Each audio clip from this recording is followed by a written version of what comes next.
உங்களுக்கு கண்ணுல ஈரத்தன்மை போய் ட்ரை ஆகி கண் பார்வை மங்களா இருக்க மாதிரி இருக்கா? இந்த முருங்கைப்பூவை பசும்பால்ல காய்ச்சி தினமும் சாப்பிட்டுட்டு வாங்க, ஒரே மாசத்துல டிஃபரன்ஸ் தெரியும். அதோட ஞாபக சக்தி அதிகரிக்க, சுகரை கண்ட்ரோலா வச்சிருக்க, ஸ்ட்ரெஸ்னால நரம்பு தளர்ச்சி வராம தடுக்க இந்த முருங்கைப்பூ நம்மளுக்கு ரொம்பவே ஹெல்ப் பண்ணுது.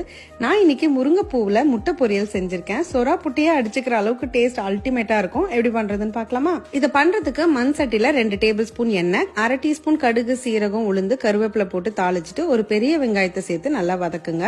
அடுத்து இதுல தூளா கட் பண்ண இஞ்சி, பூண்டு, பச்சை மிளகாயை சேர்த்து வதக்குங்க. இப்ப இதுக்கு நான் 2 கைக்கு முருங்கைப்பூ எடுத்திருக்கேன். நல்லா சுத்தம் பண்ணி அலசிட்டு இதுல சேர்த்துக்கிறேன். ஒரு 5 நிமிஷம் மீடியம் ஃபிளேம்ல வதங்கட்டும். இப்ப இது கூட 1/2 டீஸ்பூன் வெறுமிளகாய் தூள், மஞ்சத்தூள், சீரகத்தூள், உப்பு சேர்த்து நல்லா பெரட்டுங்க. இப்ப பூ நல்லா வதங்கினதும் நடுவுல கொஞ்சமா இடம் பண்ணி 2 டேபிள் ஸ்பூன் எண்ணெய் ஊத்தி 3 முட்டைகளை உடைச்சு ஊத்திக்கோங்க. கொஞ்சமா உப்பு, மிளகு தூள் மட்டும் சேர்த்து நல்லா ஸ்கிராம்பிள் பண்ணுங்க. இப்ப அந்த பொரியலோட சேர்த்து நல்லா கிளறுங்க. கம்ப்ளீட்டா ஈரத்தன்மை போய் ட்ரை ஆகி வரணும். ஃபைனலி 1/2 கப் துருவன தேங்காய்,